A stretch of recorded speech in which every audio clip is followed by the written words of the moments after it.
మనందరము ఈ మధ్యాహ్న సమయంలో మరి దేవుని వాక్యం వినాలని వచ్చాము. ఆశల ప్రాణాన్ని ఆయన తృప్తిపరిచేవాడు. హల్లెలూయా. ఇందాక నేను వస్తూ ఉండగా ఒక పాట పాడుతూ ఉన్నాను ఇక్కడ. ఏమనంటే, జీవితంలో మరి బెస్ట్ లైఫ్ అంతా అయిపోయాక కాదు ఆయన వెంబడించాల్సింది. దుర్దినములు రాకముందే, సర్వం కోల్పోకముందే నీ రక్షకుని స్మరించుకో. మనందరికీ మామిడికాయలు తెలుసు కదండి. సమ్మర్ సీజన్లో మ్యాంగోస్ వస్తూ ఉంటాయి. మామిడికాయలు మనం ఫ్రెష్గా ఉన్నప్పుడే పండును తీసుకొని తినాలనుకుంటాం, కానీ పంటంతా తినేసాక సీడ్ ఉంటుంది కదా, టెంక. దాన్ని ఎవరైనా మనకు పెట్టారనుకోండి, వాళ్ళ ఇంటికి వెళ్ళినప్పుడు కేవలం ఆ ముక్కలంతా పోసేసి ఆ టెంక ఒకటే మనకు ఒక ప్లేట్లో పట్టుకొని వస్తే మనం ఏమంటాం? నాకు అక్కర్లేదు, ఈ టెంక నాకు అక్కర్లేదు, ఇస్తే ఆ బెస్ట్ ఫ్రూట్ నాకు ఇవ్వండి, ఇది నాకు అక్కర్లేదు అంటాం. చాలా మంది జీవితంలో మంచి దినాలన్నీ అయిపోయాక, యవనానంతా అయిపోయాక, యవనానంతా ఇష్టానుసారంగా ఎంజాయ్ చేసేసి ఇంకా భూతార్థాలు లాంటి కళ్ళజోడు వచ్చాక, లేకపోతే కర్ర పట్టుకొని తప్ప నడవలేని స్థితి వచ్చాక, ఏసయ్యా నువ్వే నాకు శరణమయ్యా, నీ ఉండే నాకు చాలా ఏసయ్యా, నీ వెంట నేను ఉంటానేసా అని పాటలు పాడతారు. ఏసయ్య కావాల్సింది నీ లాస్ట్ లైఫ్, నీ వేస్ట్ లైఫ్ కాదు. ముసలోళ్ళు అయిపోయాక ఇంకెవరికి పనికి రాకుండా మూల కూర్చుంటారు. అలాంటప్పుడు ఏసయ్యా నాకు నువ్వే కావాలి, నా జీవితం అంతా నీకే, నీ సేవ చేస్తానంటే ఇంకేం చేయగలరు? అప్పుడు ఏం చేయలేదు. నీ బెస్ట్ లైఫ్, నీ బెస్ట్ స్ట్రెంగ్త్, నీ బెస్ట్ టైం దేవుడికి ఇవ్వాలి. ఎంతమంది బెస్ట్ బ్లెస్సింగ్స్ కావాలని కోరుకుంటారు? శ్రేష్టమైన ఆశీర్వాదాలు కావాలని ఎంతమంది కోరుకుంటారు? అందరూ కోరుకుంటారు కదా. బెస్ట్ బ్లెస్సింగ్స్ కావాలంటే ఏం చేయాలి తెలుసా? మన బెస్ట్ మనం యేసయ్యకి ఇస్తే ఆయన బెస్ట్ మనకి ఇస్తాడు. హల్లెలూయా. దేవుడు అదే నేర్పించాడు. నేను ఎప్పుడు బెస్ట్ కావాలనుకుంటాను. ఫర్ ఎగ్జాంపుల్, చిన్నప్పుడు మేము 3 అమ్మాయిలు అండి. మా మమ్మీ ఒకవేళ ప్లేట్లో 3 కేక్ పీసెస్ తీసుకొచ్చారనుకోండి, ఒక కేక్ కట్ చేసి ఏ పీస్ తీసుకోవాలని కోరుకుంటాం? బెస్ట్ పీస్, పెద్ద పీసు, మరి చక్కగా ఉన్నది. దేవుడు నమ్ముకోకుండా చిన్నప్పుడు అందరికీ స్వార్థం ఉంటుంది కదండి. బెస్ట్ ఏంటో మనకు కావాలనుకుంటాం. దేవుడి దగ్గర కూడా బెస్ట్ బ్లెస్సింగ్స్ నాకు కావాలి అనే ఆశ మనకు ఉంటే మన బెస్ట్ మనం యేసయ్యకి ఇవ్వాలి. దేవా, నా బెస్ట్ లైఫ్ నీకు ఇస్తున్నా, నా బెస్ట్ టైం నీకు ఇస్తున్నా, నా బెస్ట్ టాలెంట్స్ నీ కొరకు ఇస్తున్నాను ప్రభా, నా బెస్ట్ ట్రెషర్ నీకు ఇస్తున్నాను, నన్ను నీ కొరకు వాడుకో అని ఎప్పుడైతే మనం అంటాం, యేసయ్య అంటాడు, నా బిడ్డ నీ బెస్ట్ నువ్వు నాకు ఇస్తున్నావు కదా, నా దగ్గర ఉన్న బెస్ట్ బ్లెస్సింగ్స్ అన్ని నీవే అంటాడు యేసయ్య. హల్లెలూయా. ఈ ఉదయకాల సమయంలో బైబిల్లోంచి ఒక శ్రేష్టమైన యవ్వనస్తుని మీరు జ్ఞాపకం చేయాలని నేను ఆశిస్తున్నాను. ఈ మీటింగ్కి రాకముందు మరి ప్రార్థన చేస్తున్నప్పుడు దేవుడు నాకు ఇచ్చిన ప్రేరేపణ, బైబిల్లో ఉన్న ఒక హీరో. ఈ రోజుల్లో మరి చాలా మంది హీరోస్ ఉన్నారు కదండి ప్రపంచంలో. యవనస్తులు చాలా మంది హీరోస్ ఎలా డ్రెస్సింగ్ వేసుకుంటారో, లేకపోతే వాళ్ళు ఎలా ఏ స్టైల్తో నడుస్తారో, ఏ స్టైల్తో డాన్స్ చేస్తారో వాళ్ళని చూసి ఇమిటేట్ చేయాలనుకుంటారు. అయితే బైబిల్ గ్రంథంలో మనం గమనిస్తే యేసుక్రీస్తు ప్రభు మనందరికీ గొప్ప మాదిరి. Is the best example. నువ్వు నేను ఎవరినైనా వెంబడించాలి, అనుకరించాలి అనుకుంటే మొట్టమొదటిగా మనందరం అనుకరించాల్సింది యేసయ్యనే. యేసయ్యను అనుకరించిన కొంతమంది భక్తులు కూడా బైబిల్ గ్రంథంలో ఉన్నారు. వారిలో మరి యోసేపు జీవితాన్ని మీకు జ్ఞాపకం చేయాలని ఆశపడుతున్నాను. మరి 1 కొరింథీ పత్రిక 10వ అధ్యాయము 11వ వచనం. ఎవరైనా ఒకరు మైక్ తీసుకొని తెలుగులో చదివి సహాయం చేయండి. 1 Corinthians chapter 10 and verse 11. 1 కొరింథీ పత్రిక 10వ అధ్యాయం 11వ వచనం. ఈ సంగతులు దృష్టాంతములుగా వారికి సంభవించి యుగాంతమంతున మనకు బుద్ధి కలుగుటకై వ్రాయబడి ఉన్నవి. ఈ సంగతులంట బైబిల్లో దేవుడు ఎందుకు రాయించాడు అంటే యుగాంతమందున మనకు బుద్ధి కలుగుటకై. నా ఇంగ్లీష్ బైబిల్లో ఏమందంటే these things happen unto them for examples. ఉదాహరణలుగా బైబిల్లో కొంతమంది జీవితాలను, కొన్ని సంఘటనలు దేవుడు రాయించాడు. ఉదాహరణలు లేక వారి అనుభవాల నుండి మనం నేర్చుకోవాలని. ఫర్ ఎగ్జాంపుల్, మనం ఇంటికి వెళ్ళే దారిలో ఒక పెద్ద డ్రైనేజ్ కోసం అని ఒక పెద్ద గుంట తవ్వారనుకోండి. ఆ గుంటలో ఎవరో పడి వాళ్ళకి దెబ్బలు తగిలాయి, కష్టపడి ఆ చుట్టుప్రక్కల ఉంటారు. అక్కడ నిజంగా గుంట ఉంది అని తెలుసుకోవడానికి మనం కూడా అందులో పడి తెలుసుకోవాలా? ఆల్రెడీ ఒకళ్ళు పడితే మనకు అర్థమైపోద్ది, ఓహో ఆ ప్రాంతం అంతా సరిగ్గా లేదనమాట, అక్కడ రోడ్డు సరిగ్గా లేదనమాట, నేను వెళ్ళేటప్పుడు కొంచెం చూసుకొని జాగ్రత్తగా వెళ్ళాలి. చాలా మంది యవనస్తులు ఏం చేస్తారంటే పాపంలో, శోధనలో పడిపోయి ఆ పాపం యొక్క పర్యవసానాలు అన్నీ అనుభవించి అప్పుడు వీరికి జ్ఞానోదయం అవుతుంది. ఏంటంటే అమ్మో పాపం ఇంత భయంకరమైందా, లేకపోతే అడిక్షన్స్ ఇంత భయంకరమైనా, ఇలాంటి పాపం నేను ఎప్పుడు చేయకూడదని జీవితంలో పాపాన్ని అనుభవించి పాపం కష్టాలు నష్టాలు అన్నీ పొందుకొని ఆ తర్వాత అనుకుంటారు ఇంకా నేను పాపం జోలికి వెళ్ళను బాబోయ్ అని. కానీ తెలియగలిగిన వారు ఏం చేస్తారంటే, ఒక దైవజనుడు ఏమన్నాడంటే, a wise person learns from others mistakes. మళ్ళీ చెప్తాను, a wise person learns from others mistakes. జ్ఞానం కలిగిన వారు లేక తెలియగలిగిన వారు ఏం చేస్తారంటే ఇతరుల యొక్క పొరపాట్ల నుండి వీరు పాఠాలు నేర్చుకుంటారంట. మనం పొరపాట్లు చేయక్కర్లేదు పాఠాలు నేర్చుకోవడానికి. ఇతరుల పొరపాట్ల నుండి పాఠాలు నేర్చుకొని ఆ పొరపాట్లు మనం చేయకుండా జాగ్రత్త పడాలి. సరే, యోసేపు జీవితాన్ని మనం గమనిస్తే మనందరికీ సుపరిచితమైన అంశమే, లేక యోసేపు యొక్క కథ, యోసేపు యొక్క జీవితం, చరిత్ర మనందరికీ తెలుసు. అయితే దేవుని వాక్యము నిత్య నూతనమైనది.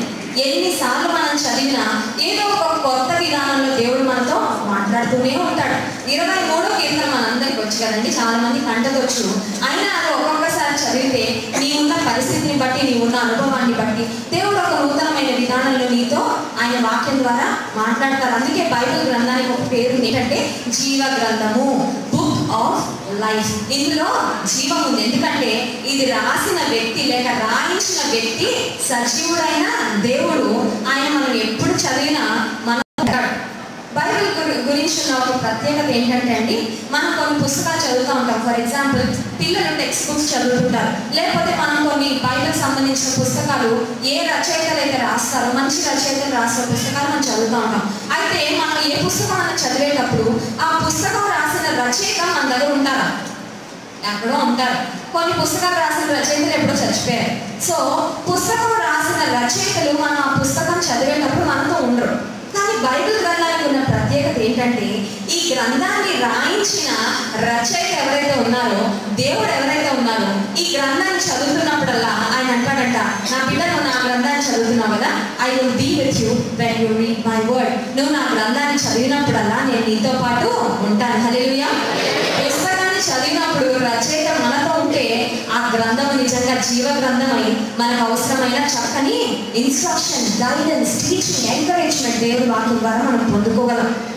యోసేపు కథను మనం గమనిస్తే, యోసేపు చరిత్రను మనం గమనిస్తే, Joseph's life began with the dream. యోసేపు యొక్క జీవితము ఒక కళతో ప్రారంభమైంది. చూడండి, ఆదికాండము 37వ అధ్యాయము 6-7 వచనాలు. ఆదికాండము నేను కనిన ఈ కళను మీరు దయచేసి వినుడి. అది ఏమనగా, చేనిలో పనులు కట్టుచుంటుని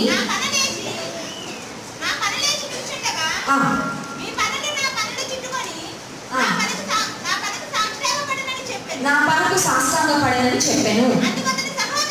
అందుకు అతని సహోదరులు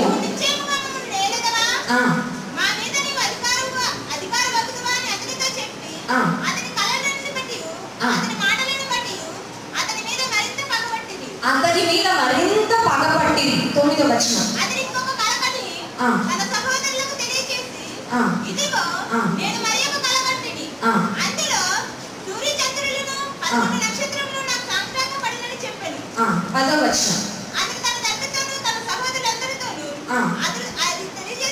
తెలియచేసినప్పుడు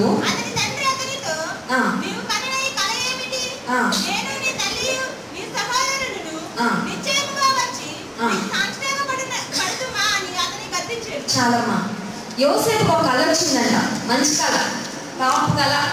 ఆ కళ ఎందుకు మంచి కళ అంటే, ఆ కళలో అతని సహోదరులు, తల్లిదండ్రులు పనులన్నీ ఉన్నాయి, అన్నీ వచ్చి తనకి శాస్త్రంగా పడిపోతున్నాయి. ఇంకో కళ వచ్చిందండి, అదేంటంటే సూర్యచంద్రులు నక్షత్రాలు ఉంటే అవన్నీ కూడా వచ్చి శాస్త్రంగా పడుతుంది. మీకు ఎప్పుడైనా మంచి కళ వచ్చింది అనుకోండి, ఏం చేస్తారు? సీక్రెట్గా ఉంచుకుంటారా? అందరికీ చెప్పేస్తాను కదా. మనకు ఒకవేళ మంచి గోల్డ్ మెడల్ వచ్చినట్టు కళ వచ్చింది అనుకోండి, లేకపోతే లాటరీ తగిలిన కళ వచ్చింది అనుకోండి, లేకపోతే ₹1 కోటి వచ్చేసినట్టు కళ వచ్చింది అనుకోండి, ఏం చేస్తాం? అందరికీ మంచిది. యోసేపు కూడా ఎగ్జాక్ట్ అయిపోయాడు, మంచి కళ వచ్చిందని. వెంటనే ఏం చేశాడంటే అన్నల దగ్గరికి వెళ్ళి చెప్పాడు, తండ్రి దగ్గరికి వెళ్ళి చెప్పాడు. చెప్పగానే వాళ్ళ రెస్పాన్స్ ఎలా ఉంది చూసారా? అన్నలంట మరింతగా పగబట్టారంట. తండ్రి ఏమన్నాడంట? గద్దించాడంట. Father rebuked his brother started hating him. సహోదరులేమో పగబట్టేస్తారు. యోసేపుకి ఆ కళ ఎవరిచ్చారంటే అది దేవుడిచ్చిన కళ. యోసేపు యొక్క భవిష్యత్తును గురించిన కళ దేవుడు అతనికి ముందే చూపించేశాడు. సో నీకు నాకు దేవునిలో ఒక మంచి భవిష్యత్తు ఉంది. నమ్మిన వారు ఆమె చెప్తారా? యేసయ్య నమ్ముకున్న ఏ ఒక్కరికి చెడ్డ భవిష్యత్తు లేదండి. మనందరికి ఒక మంచి భవిష్యత్తు ఉంది.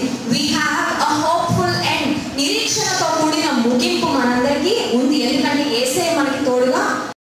యోసేపు కూడా ఆ జీవితం ఎలా ఉంటుందో తెలియదు, కానీ ముందున్న బ్రతుకు అతని అంతా మాత్రం ఒక చక్కని సూపర్ పెండింగ్ ఉంది యోసేపు జీవితానికి.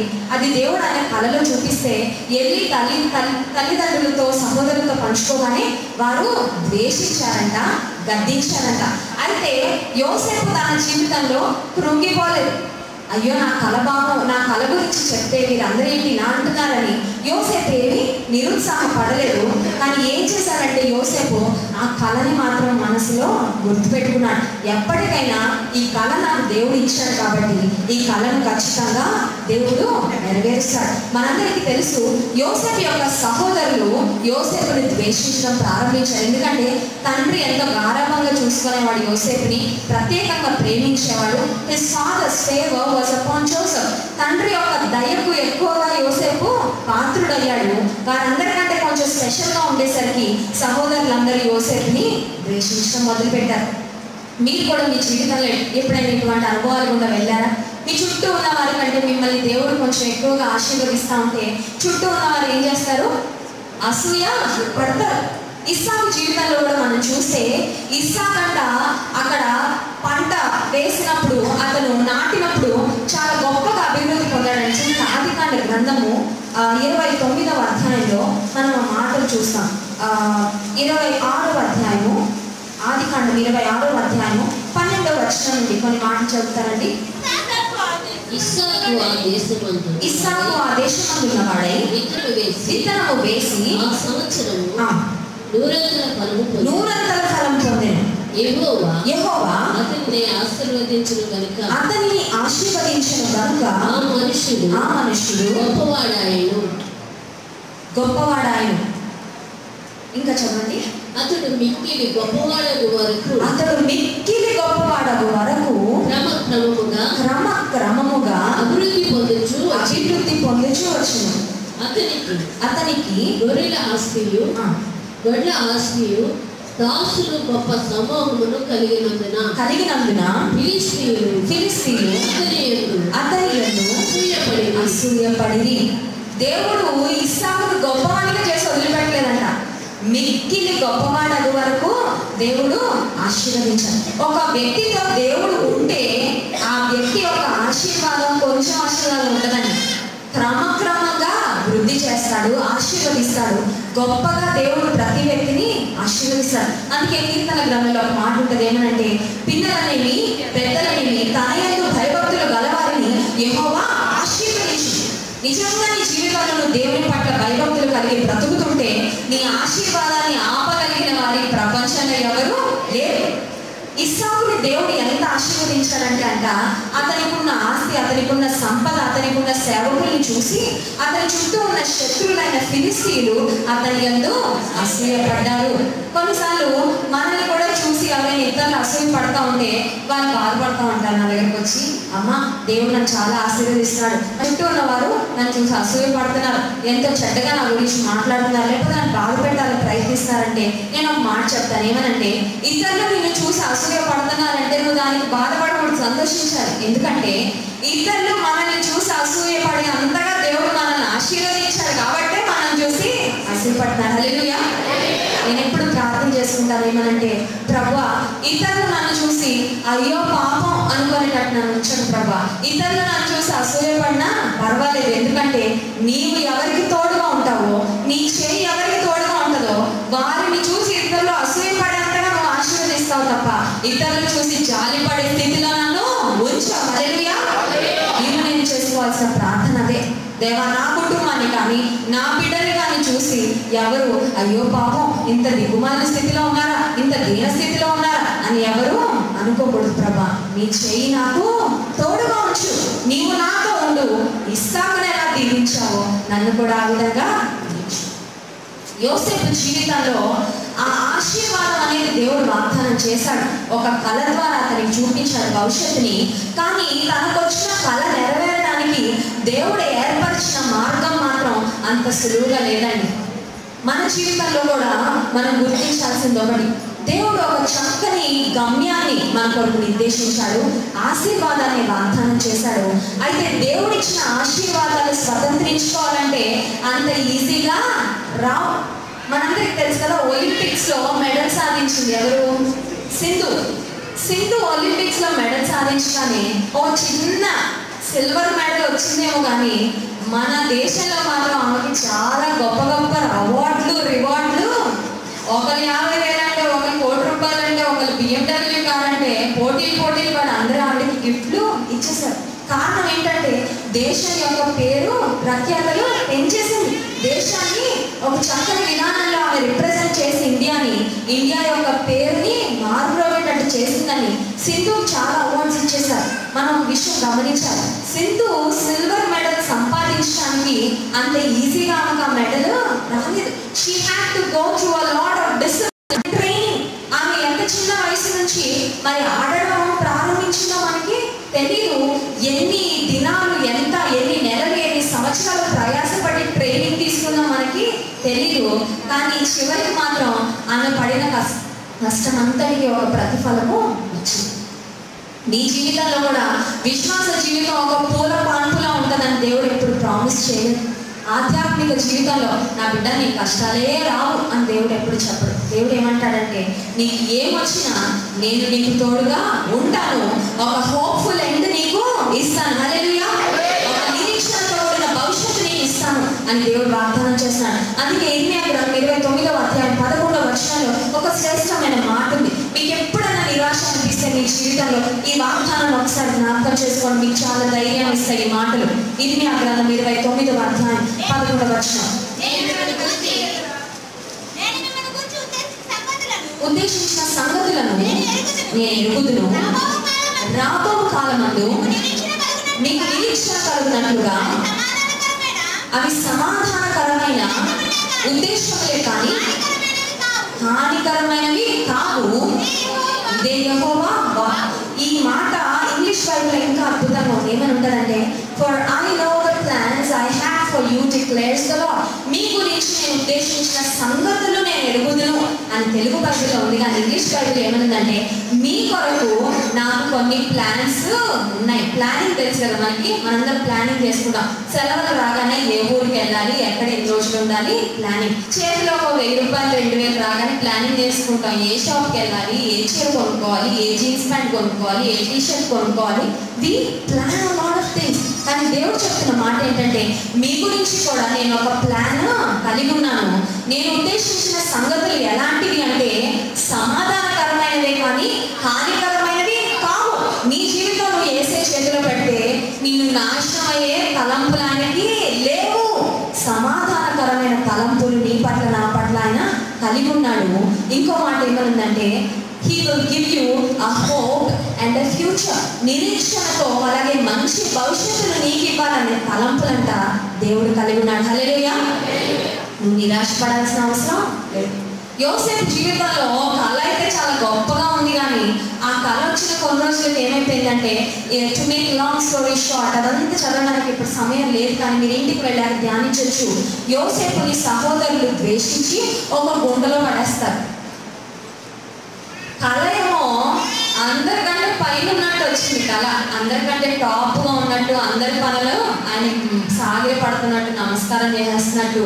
అతని తల్లిదండ్రులేమో సూర్యచంద్రులు అయితే, సహోదరులందరూ నక్షత్రాలు అయితే, వారందరూ కూడా అతనికి మొక్కుతున్నట్టు, సాగిరి పడుతున్నట్టు కలుస్తే, నిజ జీవితంలో, వాస్తవ జీవితంలో ఏం జరుగుతుంది తెలుసా?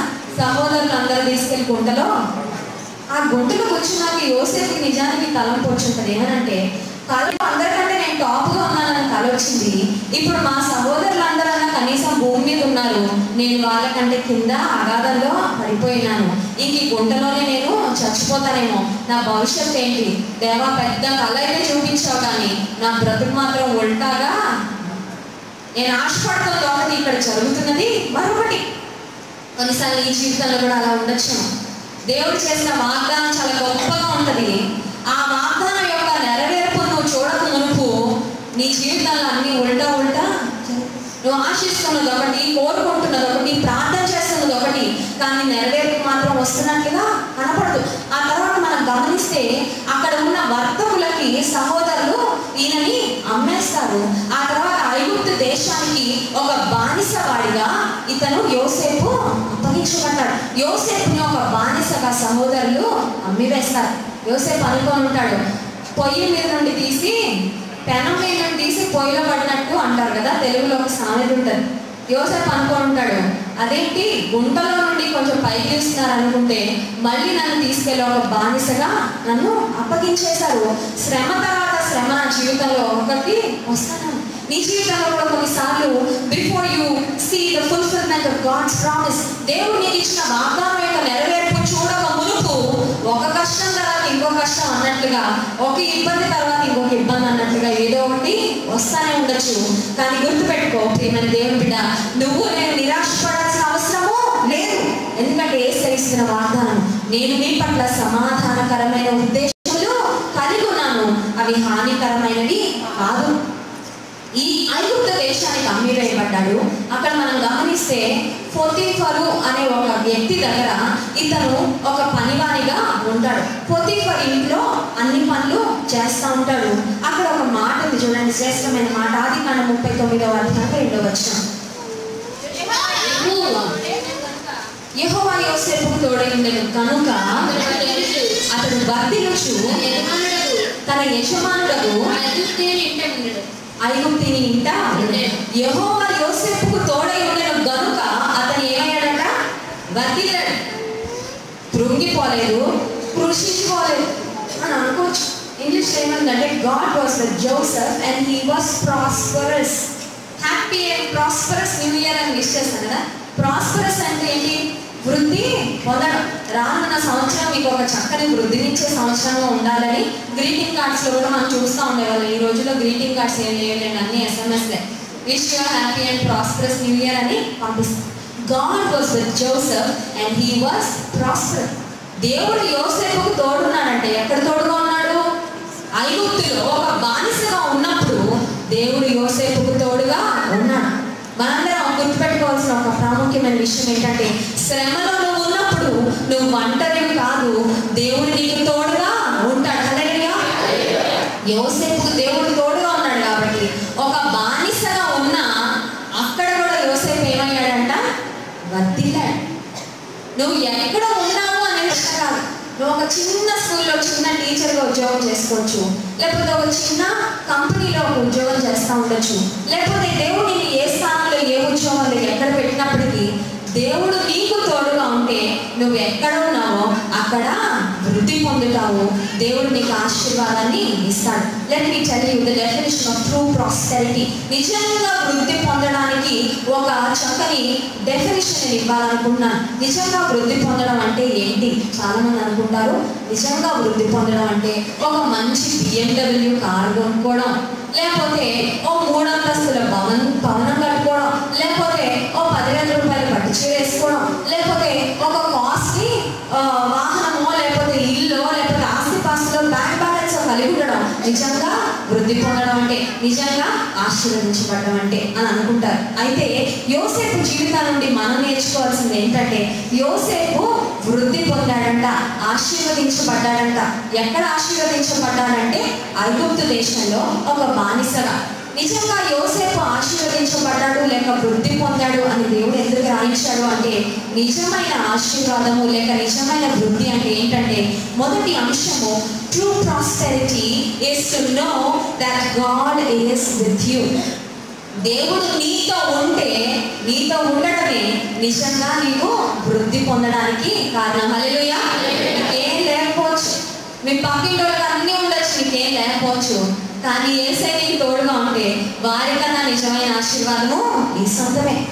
రెండవ మాట, true prosperity is to have God's favour, God's presence and God's anointing over you. నిజమైన ఆశీర్వాదం లేక నిజమైన వృద్ధి ఎవరికి వస్తుందంటే, దేవుని దయ ఎవరు సంపాదించుకుంటారో, దేవుని సన్నిధి ఎవరికి తోడుగా ఉంటుందో, దేవుని అభిషేకం ఎవరికి తోడుగా ఉంటుందో వారే నిజంగా జీవితంలో ఆశీర్వదించబడిన వారు. నేను హైదరాబాద్లో ఉన్నప్పుడు మా చర్చ్ కొంతమంది యవనస్తులు వచ్చేవారు. వారు అమెరికా దేశానికి వెళ్ళిపోయారు. ఆ తర్వాత మా MS చదవడానికి మరి పై చదువుల కోసం వెళ్ళిపోయారు అమెరికాకి. వెళ్ళిపోయిన తర్వాత ఈ ఫేస్బుక్ అని ఉంటుంది, మీలో మరి ఫేస్బుక్ వాడే వాళ్ళకి ఒక ఐడియా ఉంటుంది. ఆ ఫేస్బుక్లో దాదాపు ప్రతి వారం చాలా అందమైన బట్టలు ధరించుకొని అద్భుతంగా మేకప్ చేసేసుకొని చక్కని ఫోటోలన్నీ ఇంటర్నెట్లో పెడతా ఉండేవారు. అవన్నీ చూస్తూ ఉంటే నిజంగా లోకస్తులకు ఏమనిపిస్తుంది అంటే నిజంగా ఆశీర్వదించబడిన వారంటే వీరే అని అనిపిస్తుంది. ఎందుకంటే వారికి ఉన్న అందము, వారికి ఉన్న డబ్బులు, లేక వారికి ఉన్న వారు వేసుకొని అందమైన బట్టలు, ఆ ఫోటోలు చూస్తూ ఉంటే వారి ముఖంలో ఉన్న చిరునవ్వు చూస్తే నిజంగా జీవితాన్ని చక్కగా ఆనందిస్తున్న వారు వీరేనేమో అని అనిపించేది. కానీ రీసెంట్గా వారి యొక్క తల్లి నాకు అమెరికా దేశానికి వెళ్ళి ఒక ఫోన్ చేశారు. ఆంటీ చాలా దుఃఖంతో చాలా బాధగా మాట్లాడుతున్నారు. ఏం జరిగింది ఆంటీ పరిస్థితి అంటే, నా కుమార్తె మా అమెరికాకు వచ్చింది, మీకు తెలుసు కదా, 2 బిడ్డలు దేవుడు ఆమెకు అనుగ్రహించాడు. అయితే right now her marriage is going through the process of divorce. ఆమె వివాహము విడాకుల వరకు వెళ్ళిపోయింది. ఎందుకంటే ఏం జరిగింది అంటే, ఈ యవనస్తురాలు ఎప్పుడైతే అమెరికా వెళ్ళిపోయిందో అక్కడున్న డబ్బు, ఈ లగ్జరీస్, కంఫర్టబుల్ లైఫ్, సౌఖ్యవంతమైన జీవితానికి అలవాటు పడిపోయి ఇండియాలో ఉన్నప్పుడైతే దేవుడు గట్టిగా పట్టుకుంది, కానీ అక్కడికి వెళ్ళాక యేసయ్యని మర్చిపోయింది. తనకి నచ్చిన వ్యక్తిని ప్రేమ పెళ్లి చేసుకుంది. ఆ తర్వాత తన జీవితం అంతా నాశనం అయిపోయింది. దాదాపు తన మ్యారేజ్ డివోర్స్ వరకు వెళ్ళిపోయింది. ఇంకో రోజుల్లో డివోర్స్ అయిపోతుంది. చాలా దుఃఖంతో ఆ తల్లి చెప్తుంది, నా కుమార్తెకు 2 బిడ్డలమ్మా, ఇప్పుడు వీరి బ్రతుకు, వీరి భవిష్యత్తు ఏంటో నాకు అర్థం కావట్లేదు. లోక సమానమైన వ్యక్తులను చూసి నువ్వు కొన్నిసార్లు వ్యసనపడుతున్నావే.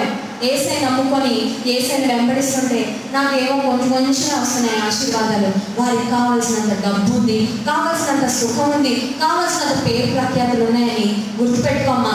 దేవుడు నీకు తోడుగా లేకపోతే ఆస్తి పాస్తులు, అంతస్తులు ఇవన్నీ శాశ్వతము కాదు.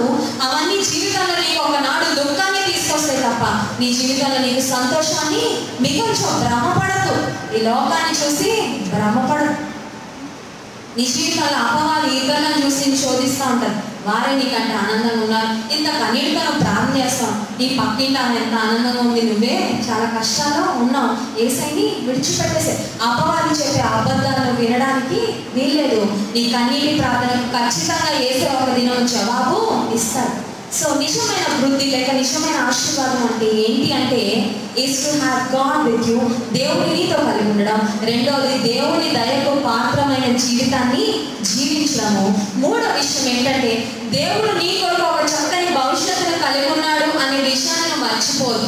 మరొకసారి చెప్తాను, దేవుడు నీ పట్ల, నీ భవిష్యత్తు పట్ల ఒక చక్కని ప్రణాళికను ఆయన కలిగి ఉన్నాడు అని నువ్వు మర్చిపోదు.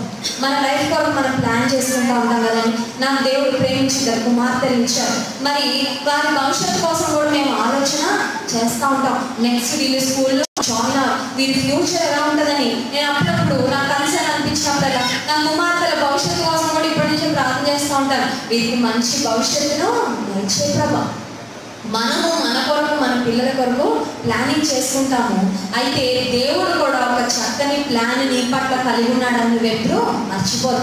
దేవునికి అంటు కట్టబడి నీ జీవితం ఉంటే, దేవునితో నీ జీవితం ఉంటే, ఆయన నీ పట్ల కలిగిన ప్రణాళికలన్నీ ఇప్పుడు నెరవేరుతున్నట్టు కనిపించకపోవచ్చు, కానీ నిశ్చయంగా ఒక దినం మాత్రం ఖచ్చితంగా నెరవేరుతాయి. సరే, యోసేపు జీవితంలో మనం గమనిస్తే 39వ అధ్యాయం 6వ వచనం మరి ఒక ప్రాముఖ్యమైన లక్షణాన్ని మనం చూస్తున్నాం. అతడు తన కలిగినదంతయును యోసేపు చేతికి అప్పగించి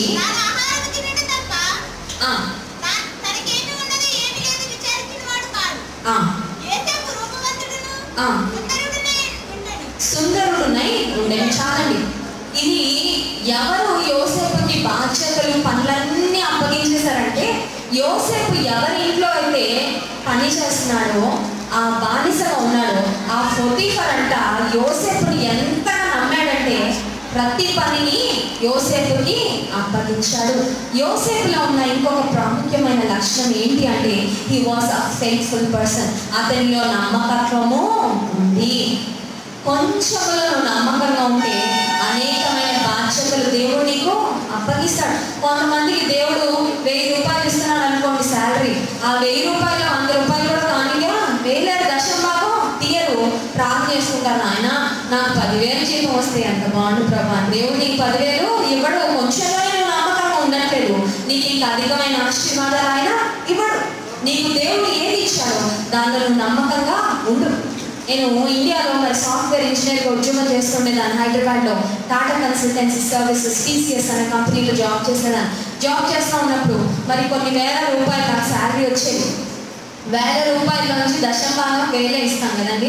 సో వేల రూపాయలే కానికిస్తూ ఉండేదాన్ని. అయితే నాకు చాలా కోరిక ఉండేది ఏమంటే, ప్రభా నీ సేవకి నేను లక్షల్లో ఇవ్వాలనుకుంటున్నాను ఆయన, నా ఆశ నువ్వు ఎలాగైనా తీర్చు.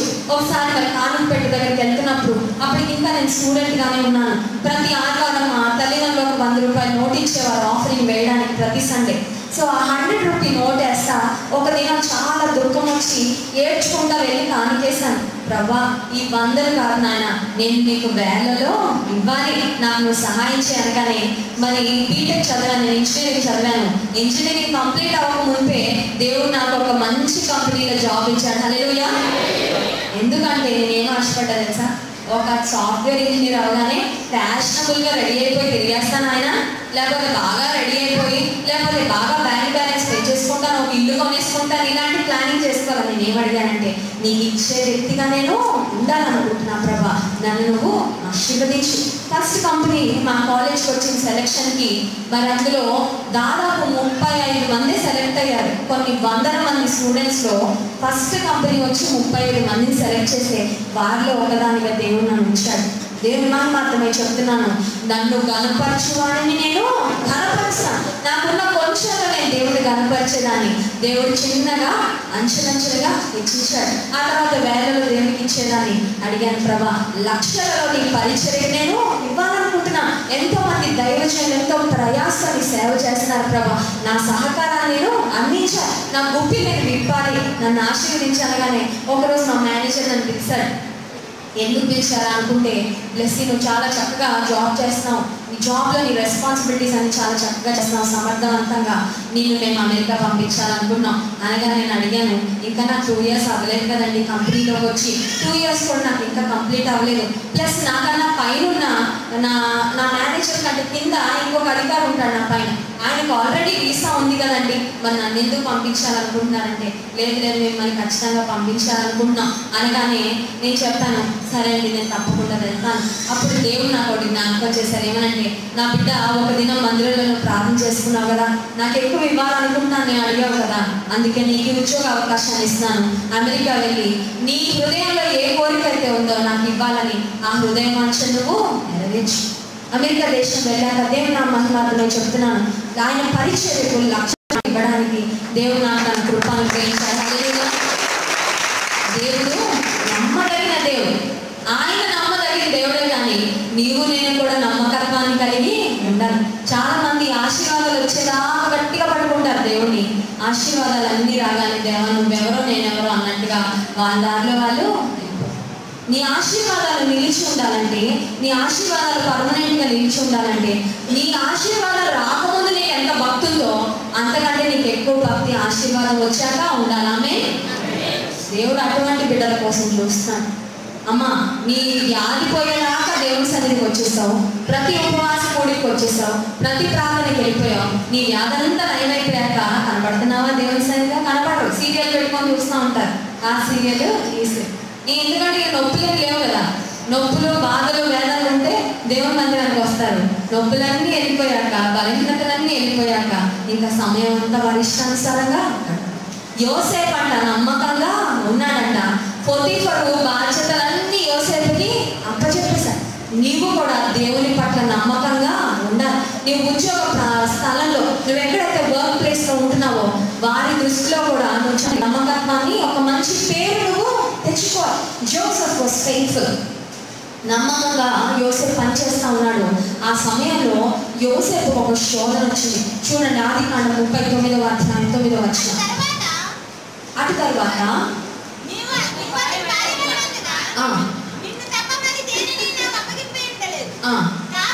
కాబట్టి నేనెట్లు ఇంత ఘోరమైన దుష్కార్యము చేసి 7వ వచనం కూడా ఒకసారి చదవండి. అటు తర్వాత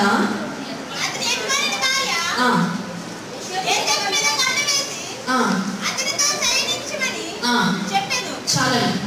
యజమానుని భార్య ఎవరి మీద కన్నేసిందంట? యోసేపు మీద. ఈయన కన్నేలా, ఆవిడే ఈయన మీద. అంటే శోధన దగ్గరికి యోసేపు వెళ్ళలేదు, శోధనే యోసేపు దగ్గరికి. ఒకవేళ నువ్వు శోధన దగ్గరికి వెళ్ళకపోవచ్చు, శోధనే నీ దగ్గరికి. కొంతమంది ఏమంటారు తెలుసు, నేను అసలు అమ్మాయి జోలికి వెళ్ళనండి బాబు, ఆ అమ్మాయి నా ఫోన్ నెంబర్ తీసేసుకొని నాకు అస్మానం ఫోన్ చేసేస్తుందండి. అంటే ఏంటి? బ్లేడింగ్ అనమాట. కాబోయితే చేసేస్తున్నాడు కానీ నేను మొదలు పెట్టలేదండి, పలానా అమ్మాయే మొదలుపెట్టింది, పలానా అబ్బాయి నా వెంటబడ్డాడండి. నేను అసలు ఏ పాపం, నువ్వు ఏ పాపం ఎరగదు దానివైతే ఎవరిని వెంటబడినా నువ్వు పాపానికి నో చెప్పాలి. యోసేపు జీవితంలో ఏం జరిగిందంటే, యోసేపు యొక్క యజమానుని భార్య అతని మీద కన్ను. యోసేపు నిజానికి వయసులో ఉన్నాడు, అవునా? యోసేపులో ఉడుకు రక్తం ఉంది. యజమానుని భార్య ముస్లామే. యోసేపు శోధనలో పడిపోవడానికి ఎక్కువ అవకాశాలు యోసేపుకే ఉన్నాయి. ఎందుకంటే యమనస్తుడు తన యజమానుడైన పోతీఫరు సమస్త బాధ్యతల్ని యోసేపుకి నమ్మి అప్పగించాడు. చాలాసార్లు ఇతరుల యొక్క నమ్మకత్వాన్ని పొందుకున్నాక మోసం చేయడం ఈజీ. యజమానులు మనల్ని బాగా నమ్మేస్తే ఒక 100 రూపాయలు జేబులో పెట్టేసుకున్న యజమానుడు అనుకుంటాడు, నా సర్వెంట్, నా సేవకుడు నమ్మకంగా పనిచేస్తున్నాడు కదా అని అనుమానం కూడా మన మీద రాదు. యోసేపు భార్య, పోతీఫర్ భార్య వచ్చి యోసేపుని పాపం చేయమన్నప్పుడు, ఒకవేళ యోసేపు పాపం చేస్తే పోతీఫర్ భార్య పోతీఫర్కి చెప్తుందా? చెప్పదు. ఎందుకు? పోతీఫర్ భార్య పాపం చేయమని ప్రేరేపిస్తుంది. కానీ యోసేపు ఏం చేశాడు అంటే 9వ వచనంలో ఇప్పుడే మనం చూసాం, నిన్ను తప్ప మరి దేనికి నాకు చెప్పగలిగి ఉండలేదు. కాబట్టి నేను ఇంత ఘోరమైన దుష్కార్యము చేసి దేవునికి విరోధంగా పాపము కట్టుకొందునని తన యజమానుని భార్యతో అనేది. చాలండి. యోసేపు ఒక చక్కని తీర్మానం తీసుకున్నాడు. నేను ఏ విధంగా ఇంత ఘోరమైన దుష్కార్యం చేసి దేవునికి విరోధముగా పాపము కట్టుకో. యోసేపు యొక్క యజమానుని భార్య వచ్చిన పాపం విషయంలో మాత్రం యోసేపు రాసి he did not compromise. ఈ రోజుల్లో దేవునికి ఎలాంటి యవనస్తులు కావాలంటే, పాపం చిన్న శోధన రాగానే శోధనలో పడిపోయే వాళ్ళు దేవుడికి అక్కర్లేదు. ఆయన కొరకు శోధనను సహించి చేయించే యవనస్తుల కొరకు యేసయ్య చూస్తున్నాడు. ఎంతమందికి హెచ్చింపబడాలంటే ఇష్టం అండి? ఒకసారి చేయి చూపిస్తారా? హెచ్చింపబడాలి ఎంతమందికి ఇష్టం? ఇష్టం లేదు. పైకి వెళ్ళడం ఇష్టం లేదా? మొహమాటం ఎందుకు మీకు? అందరికి ఇష్టమే. We all want to be blessed. We all want to be exalted. దేవుని చేత హెచ్చింపబడాలని మనందరికీ ఇష్టమే. హెచ్చింపబడాలి అనుకునే వారందరిలో ఒక లక్షణం ఉండాలి. ఏంటంటే, పాపం విషయంలో నువ్వు రాజీ పడకూడదు. యోసేపు జీవితంలో ఒకవేళ యోసేపు ఈ విధంగా ఆలోచించి ఉండొచ్చు, ఏమనంటే, నేను పోతీఫర్ భార్యకి వద్దు అని చెప్తే పోతీఫర్ భార్య నన్ను ఉద్యోగం నుంచి తీసేస్తుందేమో, మళ్ళీ నేను వెళ్ళి జైల్లో పడిపోతానేమో అని కూడా యోసేపు భయపడలేదు. He did not think about the consequences. నేను దేవుని కొరకు నిలబడితే నాకు వచ్చే పర్యవసానాలు ఏంటి అని యోసేపు ఆలోచన చేసుకోవాలి.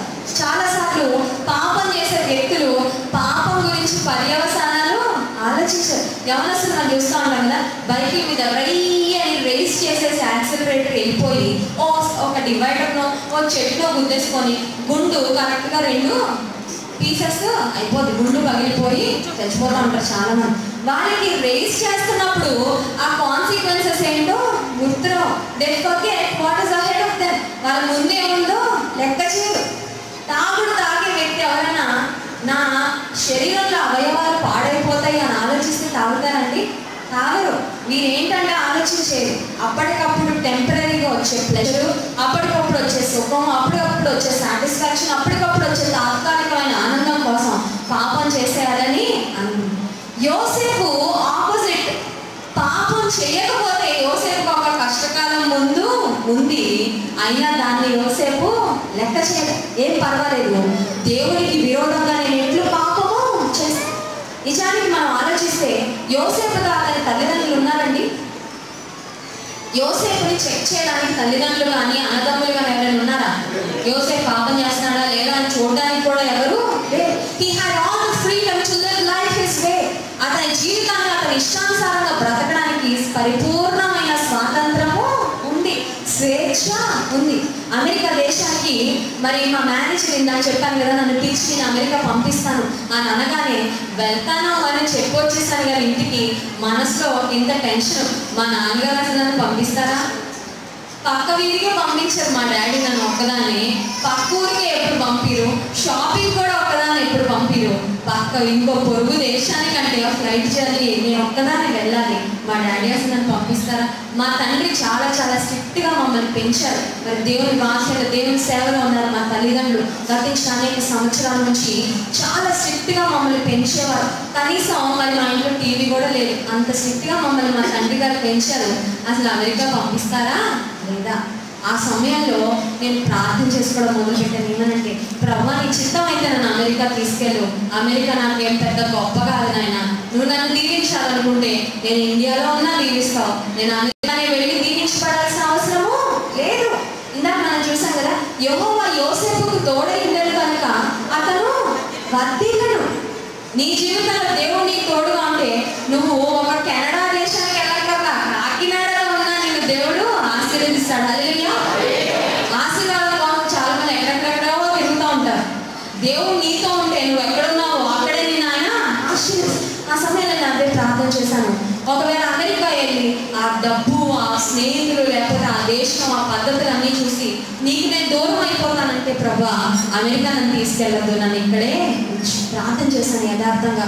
దేవా నాకు వివాహం అవ్వలేదు నాయన. చాలా మంది వేరే దేశాలు వెళ్ళిపోయి ఎవరెవరో ప్రేమించి ప్రేమ వివాహాలు చేసేసుకుంటూ ఉంటారు. నా వివాహ విషయంలో నేను ఒక పొరపాటు మాత్రం చేయనీకు. నేను జాగ్రత్తగా ఎలా వెళ్ళానో అలా జాగ్రత్తగా మళ్ళీ ఇండియా వస్తానంటే, నా వివాహ విషయంలో ఎటువంటి చెడు నిర్ణయం నేను తీసుకోకుండా ఉంటానంటే, ఇక్కడ ఎంత ఆసక్తితో నీ సేవ చేస్తున్నాను, ఇక్కడ ఎంత నమ్మకంగా నేను వెంబడిస్తాను, అంతకన్నా ఎక్కువగా ఆధ్యాత్మిక బలం పొంది నేను అమెరికా దేశం నుండి వస్తానంటే నన్ను తీసుకెళ్ళి ప్రభా, లేకపోతే నా వీసా రిజెక్ట్ చేస్తే నేను ఏం బాధపడనని ప్రార్థన చేస్తున్నాను. అయితే దేవుని నామ మహిమార్థమై మరి వీసా ఇంటర్వ్యూకి వెళ్ళాను. ఆ సమయంలో చాలా మందికి అమెరికా దేశానికి వీసాలు రిజెక్ట్ చేసేస్తున్నారు, వీసాలు రావట్లేదు అంత సులభంగా. అలాంటి సమయంలో వెళ్ళగానే ఇంటర్వ్యూ చేసి ఆయన కొన్ని ప్రశ్నలు అడిగాడు. వెంటనే నాకు వీసా ఇచ్చేశాడు. అప్పుడే నాకు అర్థమైంది, ప్రభు అమెరికా దేశానికి ఒక ఉద్దేశంతో తీసుకెళ్తున్నాడు. అక్కడికి వెళ్ళాక నేను ఆయనకి దూరం అవ్వడానికి, దగ్గర అవ్వడానికి దేవుడు సహాయం చేస్తాడు అనే విశ్వాసం నాకు అప్పుడు దేవుడి మీద వచ్చి నేను అప్పుడు నా ప్రయాణాన్ని ప్రారంభించి వెళ్ళాను. కానీ అక్కడికి వెళ్ళినా సరే నేను ఒక్కడే గుర్తుపెట్టుకున్నాను, ఏమనంటే నా తల్లిదండ్రులు నాకు ఉండకపోవచ్చు, నన్ను ఎవరు చెక్ చేయడానికి ఉండకపోవచ్చు, కానీ నా యేసయ్య నన్ను చూస్తున్నాడు. హల్లెలూయా. నీ జీవితంలో కూడా నీ యేసయ్య నిన్ను చూస్తున్నాడనే భయం నీకుంటే, నీ యేసయ్య నిన్ను చూస్తున్నాడనే ఆలోచన నీకుంటే నువ్వు ఏ పాపం చేయవు. ఎక్కడ ఉన్నా, ఒక కాలేజ్లో ఉన్నా, లేకపోతే ఒక ఉద్యోగం చేసే స్థలంలో ఉన్నా, యేసయ్య నిన్ను చూస్తున్నాడు అనే కాన్షియస్నెస్తో ఉంటే నీ జీవితం ఖచ్చితంగా ఆశీర్వదించబడు. యోసేపు అన్నాడు, నేను ఎట్లు ఇంత ఘోరమైన దుష్కార్యము చేసి దేవునికి విరోధంగా పాపము చేయలేను, నేను ఎలా చేయగలను? దేవుని నా మహిమార్థం ఒక మాట చెప్తాను యవనస్తులారా. జాన్ వెస్లీ గారితో వివాహం ఈ చిన్నోడిని మాత్రం ఒరే గొర్రెలు కాసుకోరా పోరా అని అరణ్యంలోకి. కానీ దేవుడు ఎవరు చూసాడు తెలుసా? తండ్రి చేత నెగ్లెక్ట్ చేయబడిన, ఎవరు పట్టించుకొని చిన్నోడున్నాడే ఇతన్నే దేవుడు చూశారు. ఎందుకు అంటే ద సీక్రెట్ ఇస్ దిస్. రహస్యం ఏంటంటే, మనకి అందరికి తెలుసు సమూయేలు ప్రవక్తని తండ్రి ఒక్కొక్క అన్నను ఒక్కొక్క కొడుకుని పంపిస్తూ ఉంటాడు. అప్పుడు సమూయేలు అనుకుంటాడు దేవుడు ఏర్పరచుకున్న రాజు ఇతనేనేమో అని పై రూపాన్ని చూస్తారు అనుకుంటా ఉంటే, దేవుడు సమూయేలు ప్రవక్తతో ఒక మాట అంటారు. ఏమనంటే, మనుషుడు పై రూపాన్ని లక్ష్య పెడతాడేమో కానీ దేవుడు మాత్రం హృదయాన్ని చూస్తాడు. ఆ అందరందరూ అయిపోయాక ఇంకెవరైనా ఉన్నారా ఆయన నీ కొడుకులు అనగానే అప్పుడు చెప్తారు, కడసారి వాడు ఒకడు ఉన్నాడు అక్కడ గొర్రెలు కాసుకుంటానంటే అతన్ని పంపించు అనగానే దావీదు వస్తూ ఉంటే దూరం నుండే దేవుడు సమూయేలు ప్రవక్త మాట్లాడతాడు, he is the chosen one, నేను ఏర్పరచుకున్న వ్యక్తి ఇతనే. దావీదును దేవుడు ఏర్పరచుకోవడానికి గల రహస్యం ఏంటంటే, దావీదు ఒక అడవిలో గొర్రెలు కాసుకుంటా ఉండొచ్చేమో కానీ దావీదు హృదయంలో దేవుని పట్ల గొప్ప విశ్వాసం ఉంది. హల్లెలూయా. His heart was for the Lord. తన హృదయాన్ని లోకపు మాలిన్యంతో మురికి చేసుకోవాలా. దావీదు దేవుని పట్ల భక్తి అచంచలమైన విశ్వాసం ఉంది. ఒక టైం వచ్చింది దావీదును దేవుడు హెచ్చించాడు. నువ్వు కూడా యథార్థంగా దేవుని వెంబడిస్తే, పాపం విషయంలో రాజీ పడకుండా ఉంటే నీకు ఒక సమయము వస్తుంది, దేవుడు నిన్ను పైకెత్తే సమయం ఒకటి వస్తుంది. అప్పటి వరకు నువ్వు ఏం చేయాలంటే ఓపికతో కనిపెట్టాలి, విసుగక ప్రార్థన చేయాలి, యథార్థంగా నిరాశ పడకుండా దేవుణ్ణి వెంబడించాలి. ఆ తర్వాత ఏం జరిగిందంటే ఆదికాండము 41వ అధ్యాయము 39-40 వచనాలు. మరియు ఫరో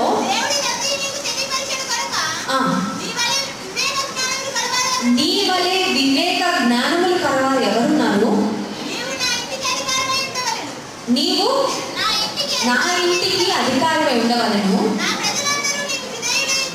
నా ప్రజలందరూ నీకు విధేయులైందురు, సింహాసన విషయములో మాత్రమే, చాలమ్మా, సింహాసన విషయంలో మాత్రమే నేను నీకంటే పైవారుగా.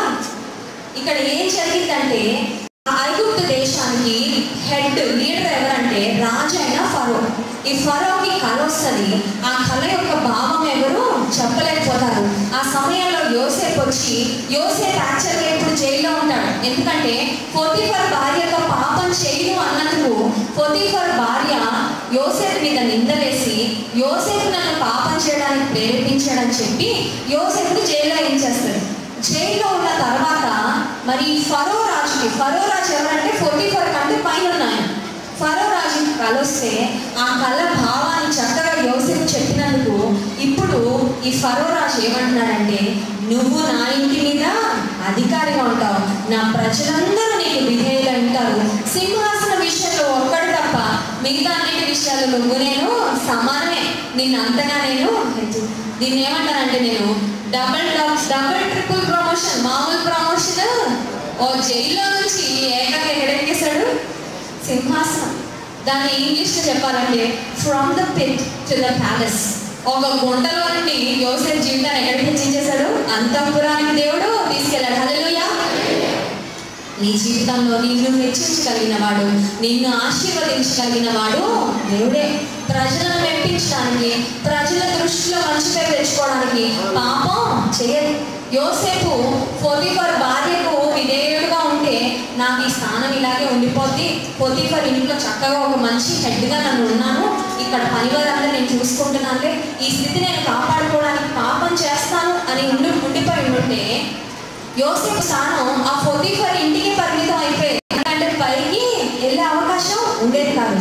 పాపం విషయంలో రాజీ పడలేదు, పాపము శోధన తన మార్గంలో వచ్చినప్పుడు శోధనలో పడలేదు. కాబట్టి అప్పటికప్పుడు చూస్తే ఒక నష్టం పొందుకున్నట్లు అనిపించిన, జైలుకి వెళ్ళిపోయినట్టు అనిపించిన, చెరసాల నుండి దేవుడు ఒకేసారి ఈ పొతిఫర్ స్థానానికి సమానమైన స్థానం కాదు, పొతిఫర్ కంటే పైన ఫరో రాజు స్థానానికి దేవుడు యోసేపుని హెచ్చించాడు. హల్లెలూయా.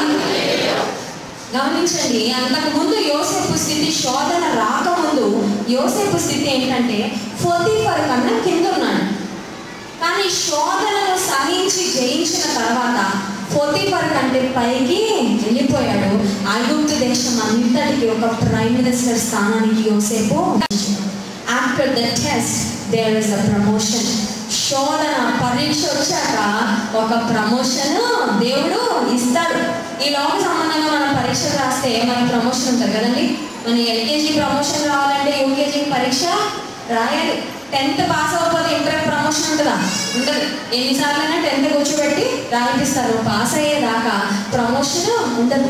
స్పిరిచువల్ లైఫ్లో, ఆధ్యాత్మిక జీవితంలో కూడా నీకు దేవుడు కొన్నిసార్లు కొన్ని పరీక్షలు అనుమతిస్తూ ఉంటాడు. అపవాది కొన్ని శోధనలు పెడతాడు. అయితే ఆ శోధనలలో దేవుడు నిన్ను పరిశోధిస్తాడు. God will test your faith. దేవుడు నా పట్ల నా బిడ్డకి ఎంత ప్రేమ ఉంది, లేక నా పట్ల ఎంత కమిట్మెంట్ ఉంది అని దేవుడు చూస్తాడు. శోధనను సహించి చేయించినప్పుడు, పాప విషయంలో రాజీ పడినప్పుడు యోసేపుని హెచ్చించిన దేవుడు నిన్ను కూడా హెచ్చిస్తాడు. హల్లెలూయా. కళ్ళు మూసుకోండి, ప్రార్థన చేస్తున్నాం. మధ్యాహ్న కాల సమయంలో దేవుడు మనందరితో తన వాక్యం ద్వారా మాట్లాడాడు.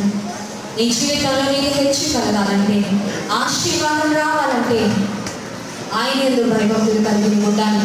పాపం విషయంలో రాజీ పడకూడదు. శోధనను సహించి చేయించాలని దేవుడు వాక్యం సెలవిస్తుంది. ఏ పాపము నీ జీవితంలో ఉందో ఒక్కసారి జ్ఞాపకం చేసుకో ప్రియమైన దేవుని బిడ్డ.